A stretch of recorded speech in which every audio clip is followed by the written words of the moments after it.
Hello there, welcome back to Build with the Boys. We now have issue 6 of Hachette's Build the Lancaster Bomber. I'm sorry it's taken so long. There's been a lot going on, so it's been a bit hectic, but we're right back now. So I've got a lot of these to catch up on. I think I've got another 8 after this to do, and then we'll be getting another 6 after that. So we're going to start thundering through this one. There is a lot of minute detailing to do over the next few issues. That was part of the problem I was having. Health's not been great of recent. So, yeah, not so much. But all good now. So we're gonna crack on with that. We'll also finish the tale of the very strange tale of the batbomb, and it gets even more ridiculous. So we'll talk about that at the end in our weird weapons of war. There is a lot of minute detailing to do on this one. So what I can tell you is take your time. Don't rush any of this. And use a decent glue. Now I'm saying that I'm going to be using Tamiya extra thin cement to do this. Now you don't have to use Tamiya, you can use any one you want, but I'm not super gluing this. I'm using, you know, a model cement because this is the weird thing with this part work compared to other part works. This one is more like a kit, more like, I'm going to use the word airfix, but it's more like an airfix kit, certainly for detailing. When you start getting bigger, not so much, because we're going back to nuts and bolts, but for the detailing, definitely is like a kit. And you can see what it's like to compare it to a kit over at Penny's channel. So Penny's doing a comparison. She is building the Hong Kong version of the Lancaster Bomber. It's the same scale, but she's building the kit model of this. And comparing the two, so she's comparing the part work to the kit model. So if you're on the fence and you're thinking, I don't know which one to do, do I do the Hachette version, or do I do a scratch kit, or do I do the Hong Kong kit, you can compare and you can kind of see. So pop on over to Penny's channel and take a look at that. The link is down below, and you'll see me over there. So she's using my footage to compare the two, which is interesting. It's really interesting. It's kind of an eye-opener as well. But again, it depends what your comfort zone is. Anyway, without further ado, let's get this one open. Let's get this one built. Should probably tell you before I continue, just in case this helps you, I will be wearing my woman repellers to build this because it just really enhances what's already my bad eyesight. It really enhances that, as you can see, and helps you see these tiny little felt wedge parts we're going to be putting in. But you can get these. I mean, these are available on Amazon. They light up and whatnot, so you can, you know, they're good. I'll put a link down below. I don't make any money from you buying these, but I'm just saying if you need something to help, these help a lot. Okay, so this is the box we get with this one. It's a small box, small amount of parts, but this is fine detailing. So we can see we've got the dash there. We've got what I assume is a piece of nose cone. These are the notorious parts that everyone's been fretting over. And then we have a lot of the little detail in there. So, small parts, but heavy work, which is always the way. So everyone always wants these big sexy bits with their part works. And then when they turn up, those issues take but a moment. Whereas these, with the little parts, I know this is going to be quite in-depth work. So let's get into it. Okay, so this is the first piece we're going to need, and we're using this piece here is going to attach in. And I'm going to dry fit it first, because as I said with any of my models, if you don't need to glue it, don't glue it. But we'll see what, I mean, because that already feels snug as hell. So if that's just going to go in and hold in, I'm not gluing it, because you don't need to. Again, I mean, this isn't something that's going to be mauled or manhandled. It's not just going to fall out. But if this is going to sit in flush, I'm not going to put glue on it for the sake of putting glue on it. Which is something I've definitely picked up from the Titanic. There's a load of parts on there. There is no reason to glue them because they're never going to go. I mean, look at that. That's not going to come out of there. It's just not. There is no reason. I mean, if you want to glue it, go ahead and glue it. But I don't see the sense in caking something in glue if there's no reason to. That said, that doesn't feel firm. Yeah.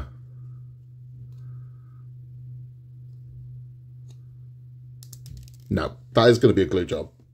So we are going to glue this one, right? So I'm going to brush a little bit of Tamiya along the bottom there and attach it. So taking this, I'm just going to ever so gently brush them along here Again, you don't need to go mad with this stuff. You don't. We need it to hold. You know, we're not trying to cake something in product, because you don't need to. We just need to hold in place. That's it. Okay, taking this piece here, I'm going to attach that in. And we're going to let the cement dry and do its thing. It is relatively quick dry, but I mean, that will hold it now, so that should create a bond on it, and that should hold it in place. But that is all we're doing with that part. That's done. Almost straight. There we go. That's it. Right, let's move on. Okay, so next we're going to take over the instrument panel, and we have this piece here. And what they're going to do is they are going to fit together. So there are pins on the back there. So those are going to go in. Now it is, again, it's saying to glue this in place. That is snug as hell. It's not going to go anywhere when there's something behind it and something on top of it. But if you want to glue it, go ahead and glue it. Now, you can see how small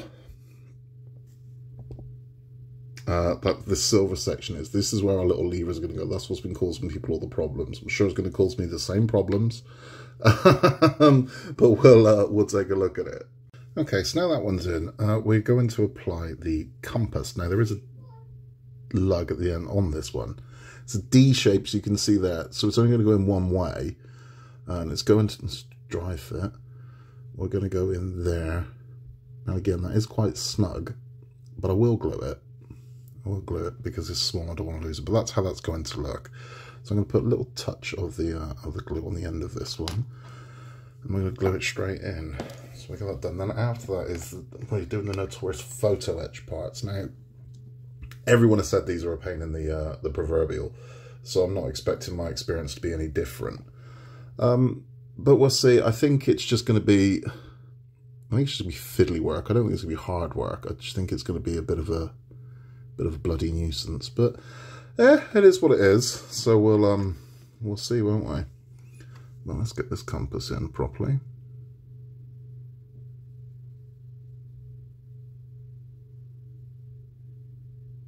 So there we go. That's our compass now in place. Now, yeah, so the photo etch parts, the levers that are going to go along here. We'll see. Let's get them out. Okay, so I have put the photo etch parts in now using the smallest levers. These were the top 5 there. We've popped them in and you can see them there. They look lovely. Now, you'll be thinking, well, there's one missing there, Scott. Yeah, there's a red one missing there. And I'll tell you why the red one's missing there, because I've just managed to tiddlywink it off my tweezers. Ping! And it was just gone into the ether. I heard it ricochet around like 3 or 4 things and land. Now, am I angry? No. And so I'm not angry because I heard it land. And I heard it land on my desk. I just don't know where on my desk the bloody thing is, because it's tiny and the likelihood of me finding it pretty bloody slim. Am I gutted about that? I am gutted about that, but am I going to buy a whole new issue just to get that one little red lever? No, I'm not. Hold on, hold on, hold on, hold on. Ha ha ha ha ha. Is that what I think it is? It bloody is. It's a miracle. It's a goddamn miracle. That is the red lever. Come here, you little shit. Sorry, excuse my language. We found the red lever. Right, let's get that installed. It's a goddamn miracle, but we've got a red lever in. Hey, so we've got all 6 levers in. Right, wow. Happy with that. It was a miracle. I heard it ricochet off everything. So that's, wow, yeah, lucky. Right, let's move on to the next part. Okay, so this is the piece we're now working with, this piece here. And we are using the large levers. Now, I'm not going to glue one. I'm going to show you exactly how these are going to go on. So, push that, put that one down. I'm determined not to fire another one of these into the ether. There we go. So that one's off. Now, you can see there is a little triangular. I mean, these are tiny, like a flag. Right, so how that's going to go is... Whoop, no, it's not. That way around. Right, so that's how that's going to fit in, and they're standing up. In the instructions, are all standing up. So that's how that's going to go. I'm going to glue all 4 of those in now. So that's all 4 of those in. I'm not using the Tamiya cement on this one because, I don't know, I've never used it on the photo etch before and I don't know if it would or not. But we have 4 more to put in and they're going in this side, and those are our remaining 4. Now, as you can see, that's how they're going to go in. So the piece is facing down. You can see this little teeth mark here. That's where your glue's going to go, and they're going to lock in there. So we're going to put 4 in there. So I'm going to get that done, and then we'll take a look. Now, this hasn't been difficult, I mean, with the exception of the one pinging off into the ether. They're not been difficult. It's just time consuming, so it's not hard to do. It's fiddly, it's small work, and if you've got hands like mine, which, you know, look like kill bosses attached to a burger, it's not the easiest thing to do, but it's you just take your time, you'll be all right. At a moment, Scott realised he'd effed up. I put them on the wrong way. Long one's supposed to be there, short one's supposed to be there, so I've had to take them all out, put them all back in again. Don't be me, don't be me, don't be me. So that's now in the right place. We're now going to attach this to the instrument panel. So that's how we're now looking. That's now attached to there. Looking good. Now, that piece there is a tab that slots in there. Now we have this tab here. So I'm going to glue this lug here and get that installed. There you go. That tab fits in there. Just to fill that section in. Thankfully, that's all we're doing with the instrument panel for now. Let's move on. Talking nonsense, got rotor pedals to install. Okay, so taking our instrument panel, we'll work on the back. You have these holes here. Now, the right rudder pedal is going to sit in there like so. We're going to glue that one in though. So the right rudder pedal is going to go in there. And the left rudder pedal is going to go in the remaining 2 holes there. And that's how they're going to go. So that's how they'll look once they're in. But we're going to glue those in place now. There we are. That's all glued in. We've got our rudders in place. Rudder pedals in place. Lovely stuff. Right, now we're going to bring the seat over. Okay, so I've added the steering wheel to the flight controls to the bottom. I haven't glued that. It's that snug. It's not going to go anywhere. It just isn't. No one's going to be accessing it to be jamming it about with fingers and whatnot. So it's good. We've had a piece slip out there. That's not good. Right, that needs to go in. But the next thing we're going to do is we are going to glue the instrument panel. So we're going to put glue along here, and we're going to fit it into this slot here, and then that will be all for this one. Let me fix this because that's bothering the hell out of me. Then we'll move on. And there we go. That's what the finished stage 6 looks like. And really rather lovely it is too. I think it looks fantastic. Because look, I mean, the detail's fantastic for a part work particularly. I mean, there is a ridiculous amount of detail. The colour is looking good. The photo etch looks good. I mean, again, it's not hard to do. It's just time consuming. It's something you can't do quick. It's not, you know, banging a screw into something. It takes a little bit of effort, but it's totally worth it in the end. Let's have a chat. That's that one done. I mean, it looks nice. It looks really nice. Tiny, but it looks lovely. And you want a decent cockpit, right? Are the photo etch bits a nuisance? Yeah, kind of. But I mean, it's not difficult. It's fiddly. That's the word I'd use to describe it. It's time consuming, it's small work. And again, when you've got hands like mine, I mean, honestly, look at them, they're like hams. It's not the easiest thing to do. It isn't. Which is why, part of the reason why I favour a part work, part of it is the convenience of having the bits turn up and not having to, you know, I'm one of those people, I start something, I just want to finish. So even though we've not finished the model, I finished this part, you know, I can walk away from it. Otherwise I'd just sit and if I did a kit, I'd start and I'd just keep going. I'd be sat here for like 30 hours. But it looks good. I mean, this is the thing. So yeah, it is a bit of a nuisance. And like I said, I mean, I went into a blind panic when I just heard that piece ping and ricochet around everything. I heard it bounce like 4 times. Ding, ding, ding. I thought, oh. But I heard it land. That was the important bit. I thought, well, I know it's on the desk. And then bizarrely caught it over by Oscar the Groucher on the desk. That's all for this one, for build instructions. If you're sticking around for our weird World War talks, we are going to be talking about the batbomb. If you are just around with build instructions, thank you for stopping by. Please remember to like and subscribe, helps channel massively. But where were we with the batbomb? Well, I'll take you back because it's been a while. They decided on the bat. They decided on the ejection method. They decided they weren't going to try and humanely have the bats deliver the bombs. They were just going to burn the bats with the bombs. So it's now time to test it, right? So this is going to work, right? Everything on paper works. So there's no reason this won't work. So somebody has to attach thousands of little incendiary devices to bats. They've got that covered. Then they've got to pack them all into the bomb. So they've done that, and they figured out if they would do this in the daytime, they're asleep. So they're docile and whatnot, and so in the daytime they do all of this and they pack them into the bomb. Because this is the other, should we say problem? Restriction of the bat bomb. If you drop it in the daytime, well, it's not going to work because they're asleep, they're hibernating. So you'd have to drop this thing at a very specific time. You've got to drop this as the sun is going down. So as dusk is coming, you have to drop it. But if you do that, the bat's going to fly around and be all lively. So you have to drop it just before the sun comes up. So they'll come all active, but then you need the sun to go down, so they're going to start looking to shelter. So you've got to do it at the crack of dawn. So just as the light's breaking, the bats are going to fly. There's problems with this. I'm sure you can imagine what they are. So test number one, right? So everyone turns out to see this. They're at the airfield, right? Let's go. They drop the bomb, and the bats just don't fly out of it. They all stay asleep. That's it. So the bats just plummet to their deaths inside what's essentially a torpedo-shaped dustbin. None of the bats, I think like 3 or 4 bats fly out, which just really isn't going to do what you need it to do. It's like, huh. So they monitor the bats to see when they're going to be a bit more lively. They're like, right, okay, we need to time this when they become lively. But no one thinks to time it against a clock. They do it measuring the sunlight. They're like, okay, so sunlight's here, so we'll drop it and that'll be good. And it's like, right, yeah, but you've got to fly to Japan. So you've got to take into account change in the weather. You've got to change into account change in the heat. So if it was too cold, the bats wouldn't fly out. If it was too hot, the bats wouldn't fly out. Do you see the problem here? You've added a variable. You can't control wild animals. That's what these are. These are bats. You can't make them do what you want them to do. It's not going to work. But they do get it to a point where, like, right, I think if we drop here, it's optimum. It'll work. And they're like, right, okay, so let's see it work then. Can we get a working bat bomb? And they kind of do.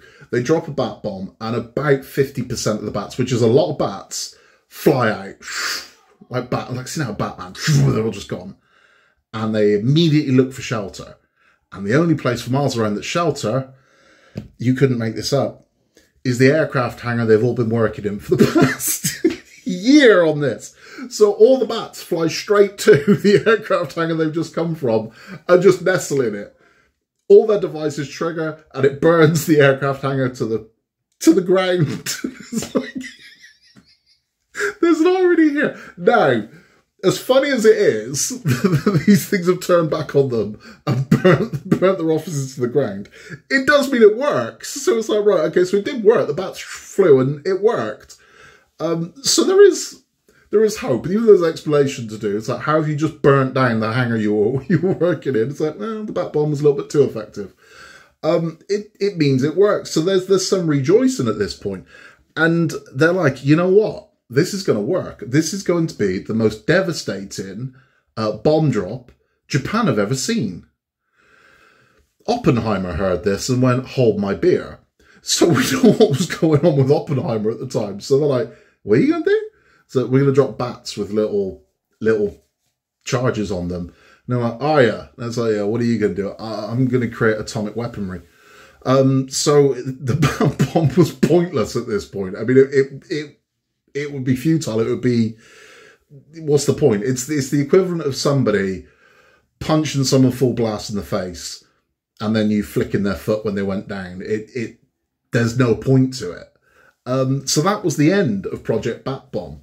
So we believe. There are rumours that bat bombs have been used in other places, but they're probably just rumours. They tend to, the news sources tend to be 14 news and things like that. But I can tell you 100%, and if you know me, you'll know what I'm saying. I'm not just saying it. And this isn't conspiracy nut theory, believe me. And I'm not going to go into detail. But if you think that there aren't furry little creatures out there that haven't been taught how to tear your head off at the neck as a weapon, well, you'd be wrong. You'd be surprised what elements of nature are used in military warfare. You just would. But yeah, so the bats were one of them. We are going to talk later on about the German bomb dogs, because that was a thing as well. which had fairly similar results to the bat-bomb. But, I mean, necessity is the mother of invention, which is where Oppenheimer's bomb came from. If pressure is the necessity of stupid ideas, that's where the bat-bomb came from. So I get it. It was somebody, the principle is there. It works in theory. You go, yeah, this kind of works, but it doesn't. I mean, it's one of those things where you actually start digging into it and look at it and go, well, no, this doesn't work at all. It's how pyramid schemes work. It's how Ponzi schemes work. If you've ever heard a pyramid scheme, if you glance at it on paper, it makes perfect sense. You're like, well, why wouldn't I do this? When you actually start looking at it, you go, oh, because I need the entire world to go into debt so I can make $100. Then you get the idea of exactly how it works. And that's what the bat bomb was. Because of the time restraints, well, just go, go, go, go, go. We all ran into it, and they got to the point where they're making these things. Had anyone actually looked at it and gone, right, okay, is a bat actually going to do this? No. Is this practical? No. It just isn't. That's the way this was. It was never going to work. But they took a shot because at the time they thought it was necessary, and now it's just an odd bookmark in the history of World War II. That is all for this one. I'll be back very soon. Like I said, very, very soon, because we are now we're back in business. We're flowing through. So I'll be back really soon with 7, 8, 9, 10, 11, 12, 13, and 14 of the Lancaster bomber. Until then, in a world where you can be anything at all, just be nice. If you haven't yet, please remember to like and subscribe. You can contact us at buildwiththeboys@outlook.com with any questions, anything you want to show us. We'd love to hear from you. We really would. That's all from me. Take care, and I will see you soon.